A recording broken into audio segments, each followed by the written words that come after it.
Belajar bersama. Damai Karya 7. Halo teman-teman, Assalamualaikum warahmatullahi wabarakatuh. Ketemu lagi bersama Kak Evi. Hari ini kita akan belajar mengenai tanda-tanda di tempat umum. Nah, sebelumnya teman-teman, keberadaan tanda-tanda di tempat umum itu adalah hasil dari ribuan tahun upaya manusia untuk mengatur kekacauan tanpa harus berteriak. Nah, semua ini bermula dari kebutuhan dasar untuk navigasi ya, untuk arah. Coba bayangkan teman-teman, orang Romawi kuno yang harus menandai setiap 1 mil jalan dengan batu besar supaya pasukannya itu nggak tersesat saat menuju medan perang. Itulah nenek moyang dari papan penunjuk jalan yang kita lihat sekarang. Nah, seiring dunia yang bergerak ke era industri, masalahnya tuh menjadi rumit ya teman-teman. Kota-kota besar mulai meledak populasinya, dan untuk pertama kalinya dalam sejarah, ribuan orang asing yang berbicara dengan dialek berbeda berkumpul di satu ruang yang sama, seperti di stasiun kereta ataupun pabrik. Nah, disinilah tanda-tanda atau visual mulai mengambil peran krusial ya. Para perancang itu sadar bahwa teks itu nggak cukup karena ada faktor buta huruf ataupun perbedaan bahasa. Oleh karena itu, adanya piktogram atau seperti gambar orang yang berlari untuk pintu darurat atau simbol pria dan wanita di toilet diciptakan. Nah, mereka ini butuh sesuatu yang bisa dipahami secara instan, teman-teman. Bahkan oleh otak yang sedang panik ataupun sedang terburu-buru. Nah, tapi tahu nggak teman-teman? Secara psikologis, tanda-tanda ini juga sengaja dirancang untuk memanipulasi insting kita.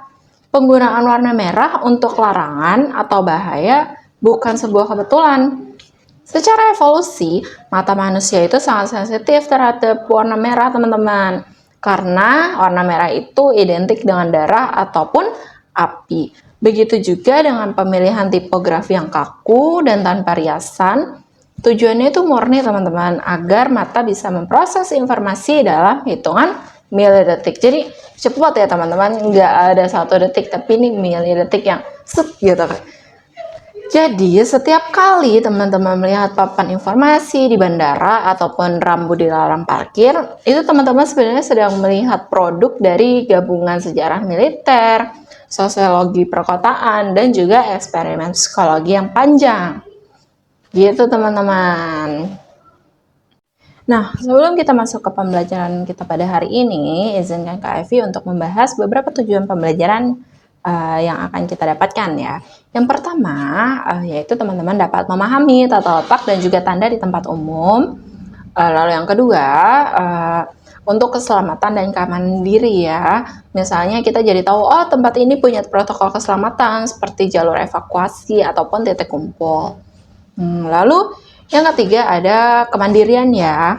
Nah, kalau teman-teman paham bahasa universal di tempat umum seperti simbol bandara ataupun stasiun, teman-teman ini bakal merasa aman di negara manapun meski teman-teman tuh nggak bisa bahasanya ya. Jadi tanda-tanda umum ini, tanda-tanda tanda-tanda tempat umum ini adalah kunci buat jadi traveler yang nggak gampang panik gitu. Lalu yang selanjutnya, etika dan keharmonisan sosial ya teman-teman, dimana belajar di tempat umum itu berarti belajar batasan. Teman-teman jadi tahu mana area yang boleh merokok, mana area tenang, atau kursi prioritas gitu ya. Lalu yang selanjutnya ada akses fasilitas yang maksimal. Nah teman-teman, banyak orang yang nggak tahu kalau di tempat umum itu ada fasilitas gratis atau bantuan khusus seperti ruang menyusui, charging station, ataupun layanan disabilitas. Gitu teman-teman. Dan lalu yang terakhir ada melatih kesadaran spasial gitu ya. Secara kognitif, belajar mengenali lingkungan publik itu melatih otak kita untuk lebih peka terhadap ruang dan arah. Nah, yang nantinya ini semua berguna untuk pengambilan keputusan cepat di situasi yang mendesak. Begitu teman-teman. Gimana? Sudah siap untuk masuk materi?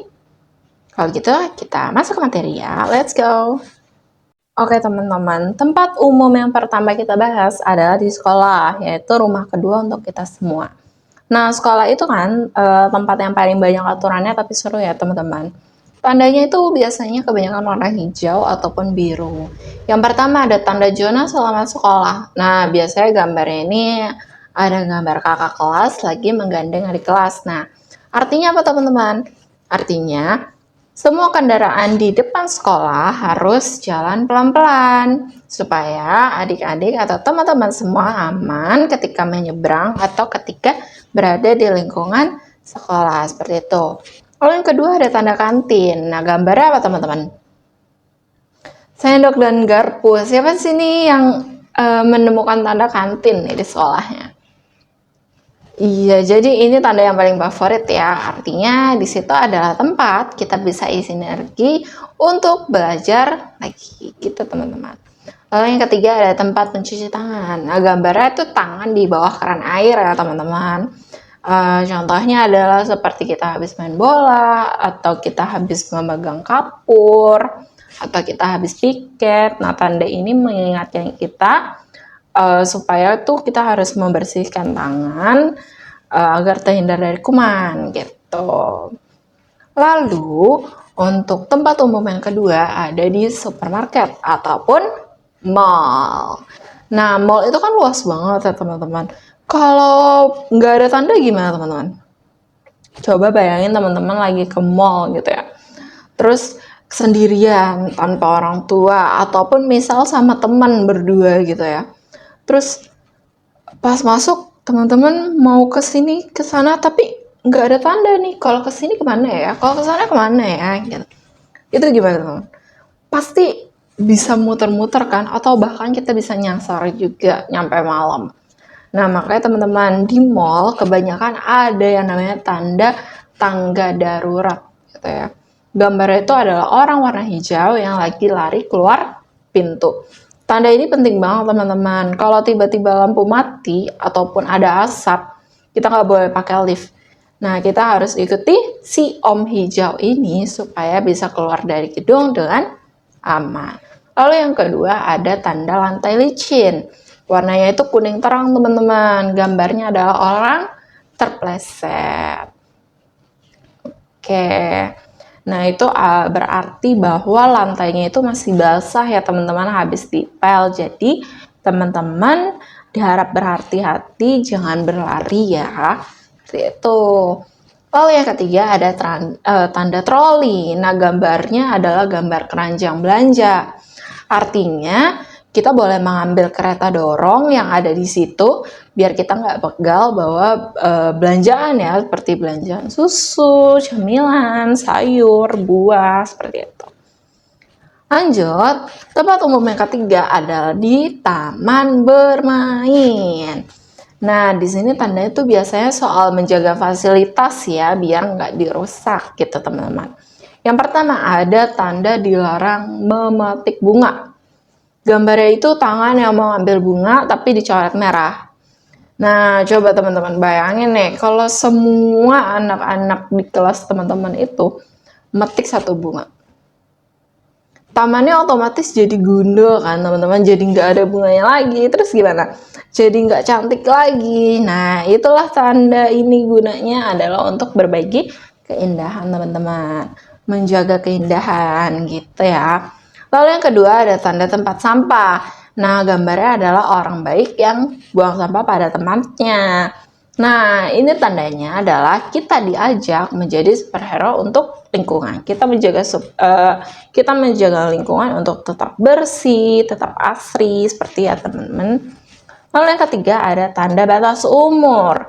Nah, di ayunan atau di perosotan kadang tuh ada tulisan maksimal 10 tahun atau maksimal dengan tinggi sekian, dengan berat sekian. Nah, artinya kalau badan kita sudah terlalu besar, nanti ayunannya atau perosotannya atau wahana bermain yang lain tuh bisa patah ya teman-teman.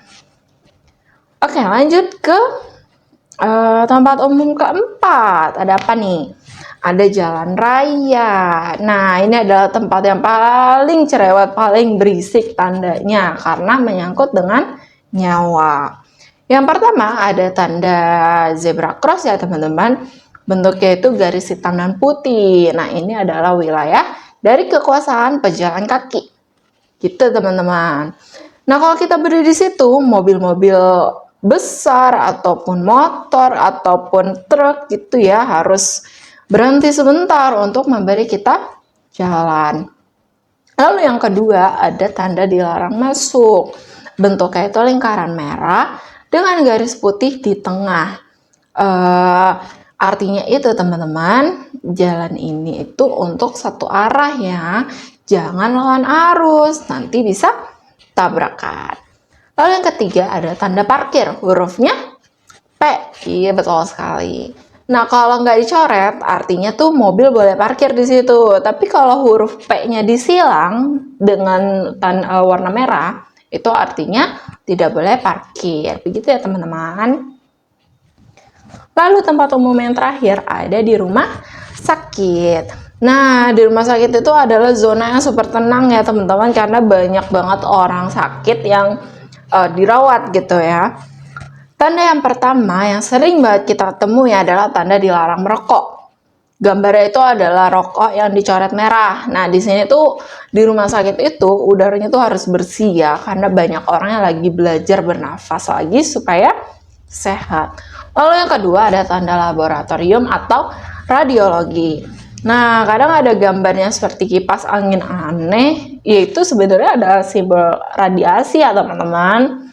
Nah, artinya apa terus Kak? Artinya adalah anak-anak tuh nggak boleh main di depan pintu karena ada sinar laser khusus untuk dokter. Begitu teman-teman. Oke, gimana teman-teman? Nah, kita kan udah tahu ya tanda-tanda ini. Nah, kita nggak perlu narik-narik baju temen atau narik-narik baju orang tua ya tiap 2 menit untuk nanya, "Mah, boleh lewat sini nggak?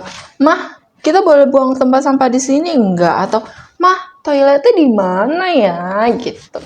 Jadi kita sekarang udah tahu sendiri nih karena kita sudah bisa membaca bahasa dunia.